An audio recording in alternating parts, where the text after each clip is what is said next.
Anda sedang mendengar Shock Podcast. Shock.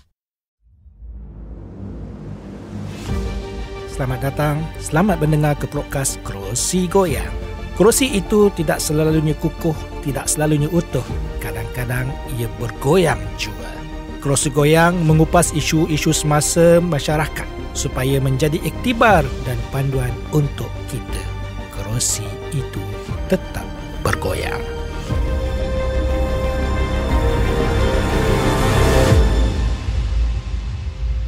Selamat Hari Raya Aidiladha. Pada Hari Raya hari ini kita ada tetamu yang hebat, yang cukup orang kata nak masuk bilik ini pun saya takut tadi pasal dia punya viral tu. Aura viral dia mengalahkan orang-orang yang lain yang ada di Malaysia. Di depan saya kita ada Intan Farhani Muhammad Fazil. Kenal tak? Nama penuh ni. Siapa je sebut bunyi suara sikit. Hey, annyeonghaseyo. Oh, dia cakap Korea. Kita cakap Korea pula nanti. Kita interview hari ini dalam bahasa Korea. Hani, apa khabar? Ya, khabar baik. Alhamdulillah. Terima kasih jemput saya datang sini. Kena jemput lah. Orang hebat-hebat ni kita kena raikan selalu. Hebat tu belum lagi lah. On the way lah. InsyaAllah. Amin satu hari nanti. Amin, insyaAllah. Tapi orang-orang yang ada aura kehebatan ini pergi mana pun orang kata campak ke mana pun dia akan jadi pulau. InsyaAllah. Jadi untuk hari ni kita tak nak cerita benda-benda yang viral lah. Cerita viral tu kita simpan dalam poket lah. Viral ni ada dua. Satu viral yang baik, satu viral yang negatif. Betul. Kita tak nafikan benda tu.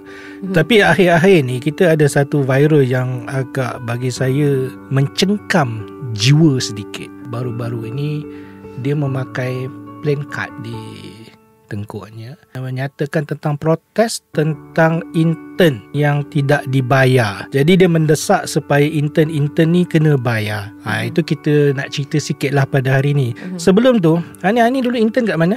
Saya intern dekat ada satu tempat lah, satu syarikat lah, tak boleh sebut lah. Yang tak boleh disebut lah. Tapi intern masa tu okey tak? Kira masa tu okey sebab masa tu sambil tengah belajar kita tahu okey, kos yang wajib adalah satu semester tu wajib kena intern. So kita tahu tu kewajipan student. Okey. Kejap, sebelum tu intern di Malaysia? Intern di Malaysia. Oh, walaupun belajar di luar negara. Luar negara untuk degree saja. Tapi degree ni internship masa diploma. Okey. So saya ingat lagi macam rasanya semester yang terakhir kena buat internship. Berapa lama internship tu? Internship dia tak silap saya adalah 3 bulan. 3 bulan. 3 bulan, maknanya satu semester. Dan semua diwajibkan lah. So kita punya mindset dah macam okay, kita semua kena cari tempat nak intern, kita pergi untuk pass. Itu kita punya direction lah. And also at the same time kita pergi internship tu untuk masukkan satu kaki dalam industri.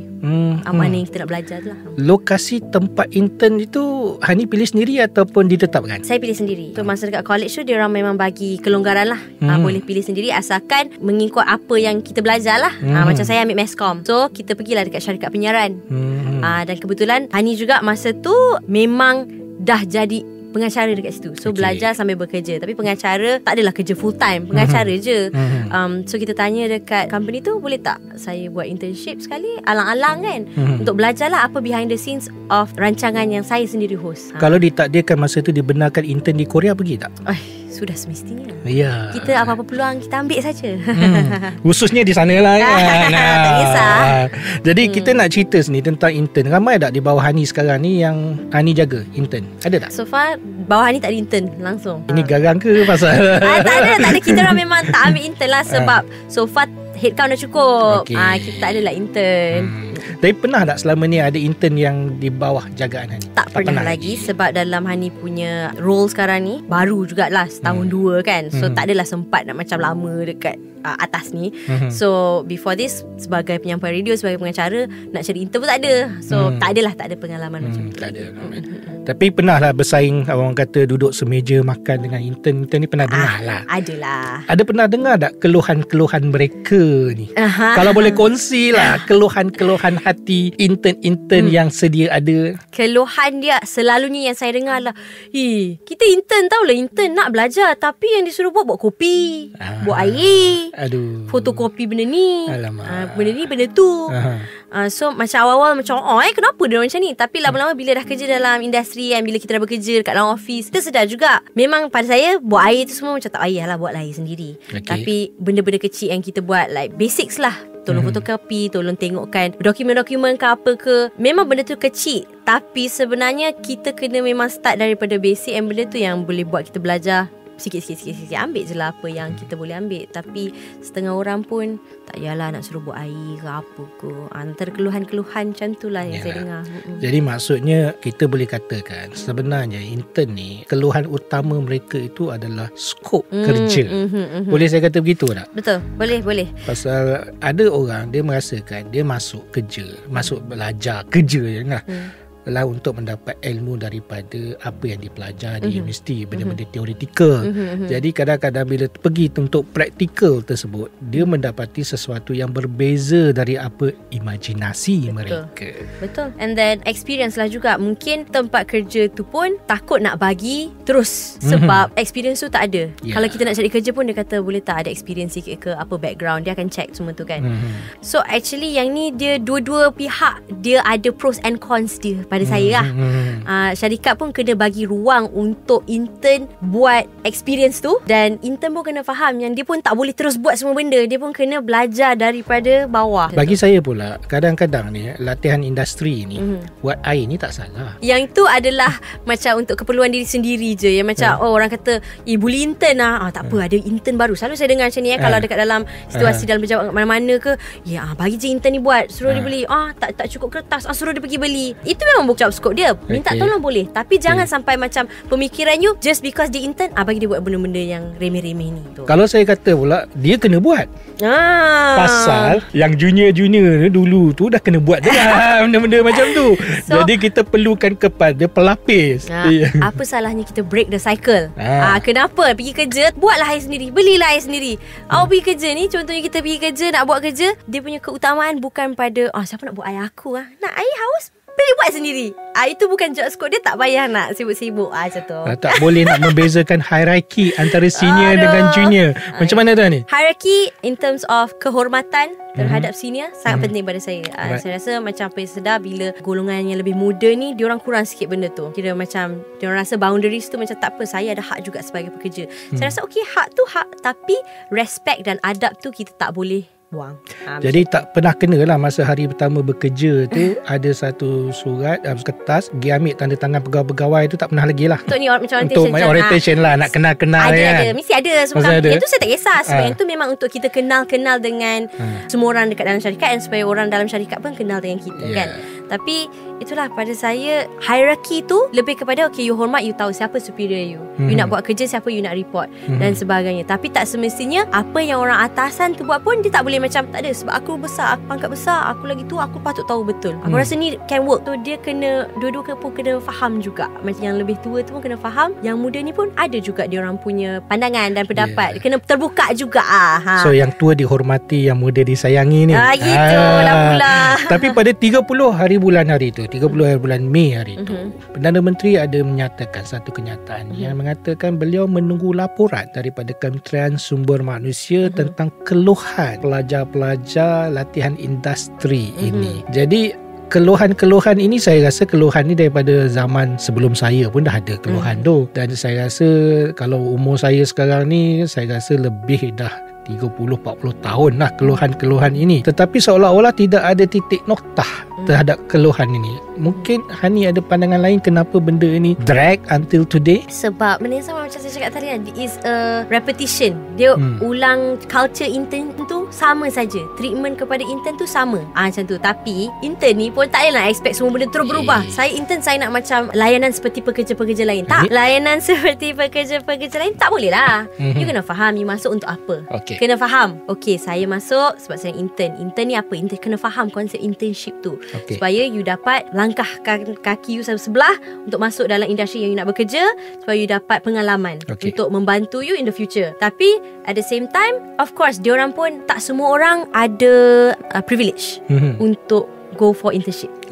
Because banyak faktor-faktor, faktor kewangan. So nak kata internship ni pun based on privilege juga. Orang luar bandar, mungkin peluang pekerjaan tu lebih banyak di bandar. Diorang nak belajar dah lah kena pakai duit.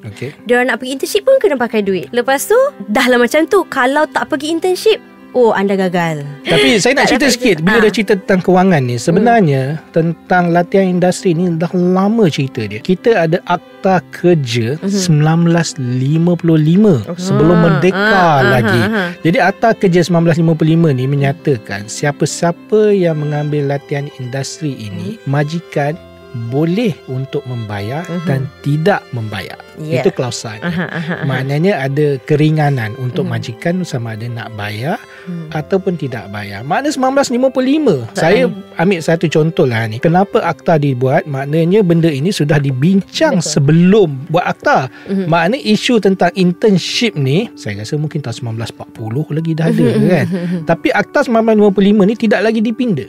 Belum lagi dipinda. Maksudnya terserah majikan nak bayar tak bayar. Sekarang ni kita nak pinda ke akta ni? Lebih baik pinda lah. Sebab kalau nak diikutkan, syarikat mana yang tak nak save duit?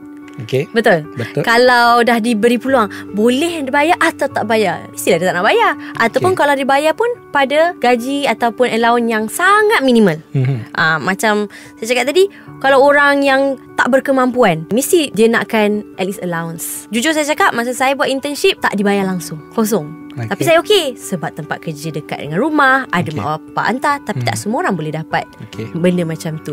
Ni saya punya pandangan lah dengan apa yang terjadi dan sebagainya. Kalau diorang nak dibayar penuh pun tak fair juga. Sebab you status adalah intern. Tapi kalau untuk allowance, itu saya sokong. Saya nak pusing sikit analogi yang berbeza. Boleh tak? Izinkan boleh. saya. Silakan. Hani ada orang haji? Tak ada. Okey lah, tak apalah. Anggaplah ada.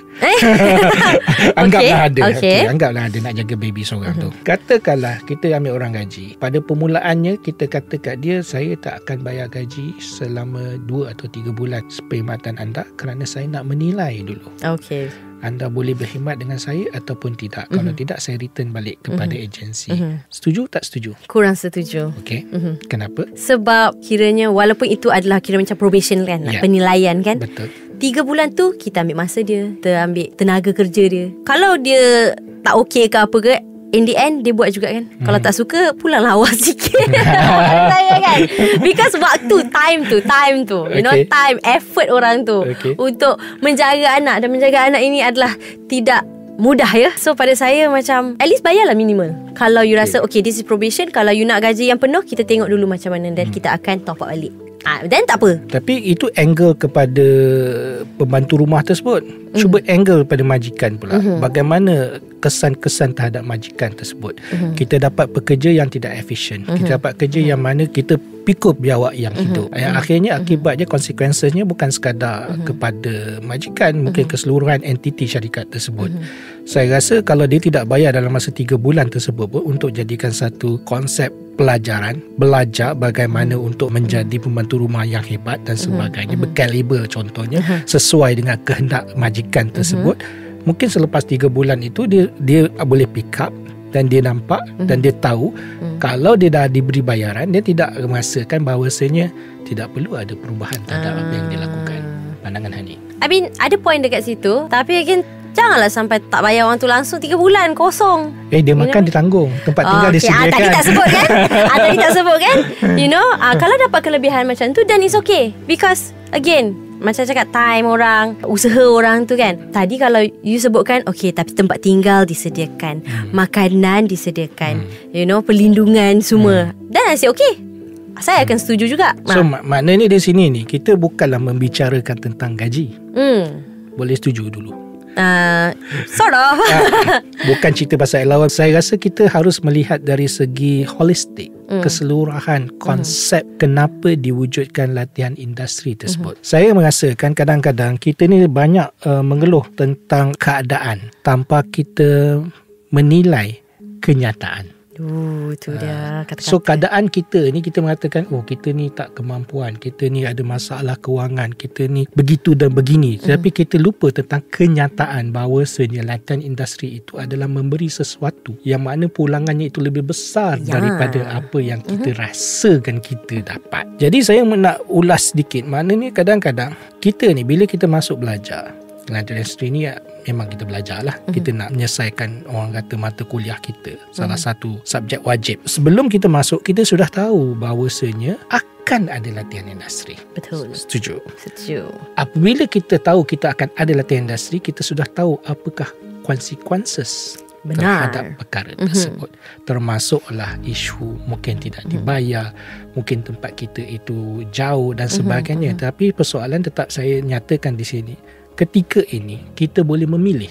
Betul. Jadi kita boleh memilih di mana yang kita nak dan bersesuaian dengan keadaan. Betul. Yang tu saya setuju. Jadi kenapa timbul persoalan-persoalan sebegini ketika apabila kita berada untuk menyeberang jambatan? Sebab tu kalau kita tengok dekat Twitter ke dekat mana-mana pun, bila topik ini dibincangkan, dia ada dua. Yang ada yang nyokong, ada yang kata macam tak payahlah, kau boleh buat pilihan kan, ada banyak lagi pilihan lain. Kalau tempat tu tak bayar, carilah tempat yang allowance dia tinggi sikit, ataupun janganlah pergi tempat yang tak bayar langsung ke apa ke. Macam saya pilih walaupun tak dibayar, saya pilih sebab saya tahu yes, tu consequences dia dan saya tahu apa pulangan dia. Benda tu semua boleh berfikir. So that's why it goes back to privilege. Betul. Tak semua dapat peluang untuk memilih. Betul. Mungkin itu je pilihan dia. Tapi bila dah pilih yang itu, diguna pula. So ini juga untuk rasanya bagi sekata kat semua. Kalau nak bayar, biar semua ada basic allowance. So semua fair. Istilah fair ni, adil ni susah juga. Kalau kita kata kita bayar semua orang dalam jumlah yang tertentu lah, tak apalah, kita ambil satu figure yang mudah. Contohnya lah, kita kata RM500. Tetapi nilai yang diberikan itu tidak setimpal dengan perkhidmatan yang dapat. Di mana keadilan tersebut? Mungkin orang yang baru belajar ni, hasil yang kita kata 500 itu, mungkin pengiraan secara orang kata kualitatifnya mungkin nilainya RM50. Bagaimana dia katakan keadilan tersebut? Well, it's better than nothing. Lebih baik daripada tak ada langsung lah. Tapi bagi pihak satu, ia menguntungkan. Tapi bagi pihak satu lagi, tak menguntungkan pula. Tidak menguntungkan pula. Di mana kita nak ada garis pemisah, boleh orang kata give and take, terima menerima antara satu sama lain ni. Kena carilah give and take tu macam mana. Okay, let's say company tu, okay, awak intern daripada mana? Oh, daripada jauh. Kita tahu you intern saja, kita boleh bagi pengalaman. Maaf, kita punya company memang tak ada peruntukan untuk, let's say, membayar awak. Tapi kita boleh sediakan tempat tinggal dan allowance makanan. Macam tu, that is a fair situation. Again, it's give and take lah. Dua-dua pihak ni yang kena ada persefahaman. Dan boleh juga, okay, intern ni cakap, I tak nak lah kerja intern ni sebab tak dibayar. Tapi you punya kerja senang je, simple. Tak fair juga. Tapi kalau company pula, ada pula yang tak apa, kita suruh dia buat semua tapi kita tak bayar, pun tak fair juga. Again, pros and cons kat dua-dua. Saya boleh bersetuju kat situ, tapi saya saja nak mengusik. Saya rasa intern ni, dia seolah-olah analogi cukup mudah, adalah seperti mana sebuah kasus perkahwinan. Ialah antara terima menerima, reda meredai antara satu sama lain. Jika satu pihak tidak boleh meredai, tidak boleh menerima kepincangan-kepincangan yang ada pada satu pihak lain, maka perkahwinan itu tidak akan mungkin terjadi. Dan akhirnya akan berlakulah masalah-masalah selepas itu. Saya rasa intern dengan majikan pun begitu.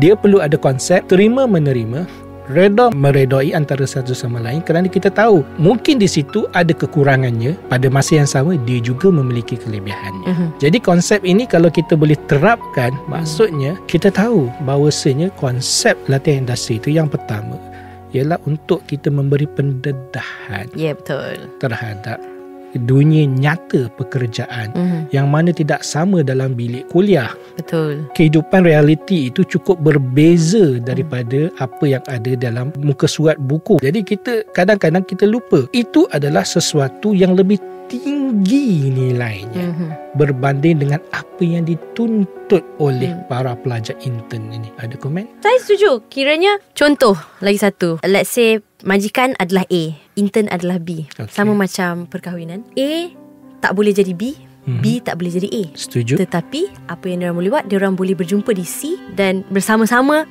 memahami C tu. Something they can agree on. Give and take dekat situ. Dia tak boleh memaksa untuk lebih pada A, lebih kepada B. Tak boleh. Kita pergi dekat C lah kalau macam tu. Saya setuju kat situ. Mana akhirnya kalau kita tidak boleh reda meredai antara satu sama lain, antara majikan dengan intern tersebut, hasilnya dia akan jadi agak pincang. Maknanya kualiti yang diberikan oleh intern juga tidak seperti mana yang diharapkan. Pada masa yang sama, ilmu yang didambakan oleh intern juga mungkin tak dapat kerana tidak ada ciri-ciri persamaan bersetujui antara satu sama lain. Jadi saya rasa untuk kita titik noktahkan perbincangan ini, saya rasa yang pertama secara tuntas lah, saya rasa kita harus faham secara keseluruhan apakah yang dimaksudkan dengan latihan industri ini. Maknanya universiti harus menyatakan dahulu kepada para pelajar di hari pertama dan mengariskan bahawasanya benda ini akan berlaku. Apakah impak-impak negatif yang akan berlaku, supaya maknanya di hari pertama mereka mendaftar ini sudah ada satu gambaran di dalam akal fikiran pelajar tersebut. Apakah yang mereka akan hadapi setelah 2 tahun ataupun 3 tahun mereka sambung belajar. Boleh setuju kat situ? Setuju. Jadi perubahan yang pertama saya rasa adalah perubahan daripada pihak universiti tersebut. Menyediakan dari segi mental, physical situation. Manage expectation. Manage the expectation. Bukan saja manage konflik. Manage the expectation. Betul. Supaya mereka ini bersiap sedia. Dan boleh ada kerangka perjalanan untuk mereka mencari apakah jalan yang paling tuntas untuk mereka apabila mereka sampai di persimpangan tersebut. Yang kedua, saya rasa juga majikan harus, orang kata, janganlah terlampau mempergunakan. Yang baik Saya rasa saya macam saya cakap tadi dekat Nora lah. Zaman saya intern, saya duduk bawah meja tapi saya tak komplain. Tapi itulah yang saya cakap pasal buat air tu. Memanglah kalau boleh janganlah suruh orang buat air ke apa ke. Tapi intern pun kalau dah diorang minta tolong, janganlah tak ada dengan muka-muka. Again, at the end of the day, you must know your rights. Anda perlu tahu apa you punya rights. Tapi adab tetap harus dijaga. Alright, that's nombor 2. Setuju. Tapi pada masa yang sama, nombor 3 ni, intern juga harus tahu bahawasanya sepanjang 3 bulan yang industri ini, inilah masanya untuk mereka mengadaptasi segala yang perlu mereka serapkan menjadi sponge untuk mengambil pengalaman-pengalaman berada dalam dunia realiti tanpa memperjudiskan markah mereka. Maksud saya begini, maknanya kita harus belajar terima, jangan cepat mengalah, jangan cepat koyak, janganlah cepat nak orang kata mengandu domba kan. Akhirnya kena ingat penilaian markah tersebut bukan satu pihak. Betul. Ada 2 pihak yang menilainya di sini. Ya, betul. Saya setuju yang tu. Sebab tak semestinya benda tu yang kalau kita rasa kita tak biasa, tak semestinya benda tu kita kena go against, kita kena tentang. Tapi kalau benda tu sampai memudaratkan diri, dan okay, again, pergi balik kepada you must know your rights, dan you kena tahu apa tanggungjawab you. Nombor 4, saya rasa setiap pihak harus tahu apakah objektif dan matlamat apabila berada dalam keadaan ini. Kalau matlamat utama kita adalah untuk mendapatkan ilmu, untuk mendapatkan pengajaran, maka kita harus meredai. Tapi kalau kita pergi ke situ sekadar untuk orang kata happy-happy, mungkin anda tidak akan dapat apa yang anda kehendaki. Saya rasa nombor 5 yang paling penting sebenarnya dalam intern ni, inilah masanya ketika anda membina network. Anda selalunya orang mengasakan bahawa intern ni kerja sahaja. Sebenarnya tidak. Inilah masanya anda menonjolkan diri anda, membuktikan bahawasanya anda itu berkaliber dan memastikan bahawasanya pemasaran diri anda itu, you have to market yourself in the right way. Kerana kalau anda memberikan contoh-contoh yang negatif, pastinya buah mulut orang akan mengatakan, jangan ambil dia ni, nanti menyusahkan. Jadi benda ini adalah satu orang kata portrait of yourself. Boleh setuju? Setuju. Jadi yang saya nak katakan sini, akhirnya kalau kerajaan merasakan akta pada Akta Kerja 1955 itu harus diubah, saya tidak memikirkan satu masalah. Pertama, kerana zaman sudah berubah. Zaman sudah tidak sama.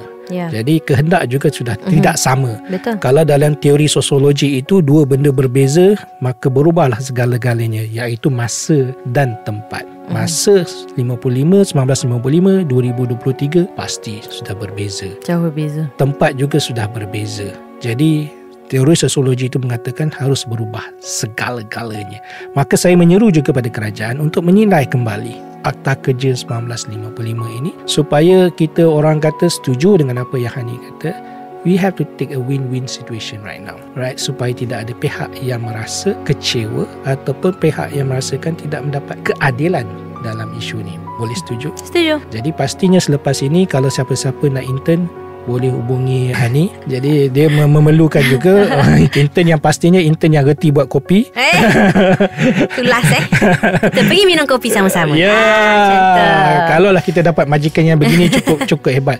Dia bukan sekadar untuk kita dapatkan ilmu, sebenarnya hubungan yang baik. Benar. Antara majikan dengan pekerja itu yang akan mencetuskan organisasi yang terbaik. Organisasi yang terbaik ini hanya akan timbul daripada mereka-mereka yang bekerja dengan hati yang tenang. Hati yang tenang ini hanya akan timbul apabila apa yang mereka rasakan, kepentingan-kepentingan mereka ini terjaga. Maka kita nakkan organisasi kita cemerlang, kita nakkan pekerja kita cemerlang, sama-sama kena bersatu hati. Betul. Alright, terima kasih banyak Hani. Terima kasih kerana sudi berada pada hari ini, pada Hari Raya. Selamat Hari Raya. Selamat Hari Raya Aidiladha. Terima kasih. Kerusi itu tetap akan bergoyang.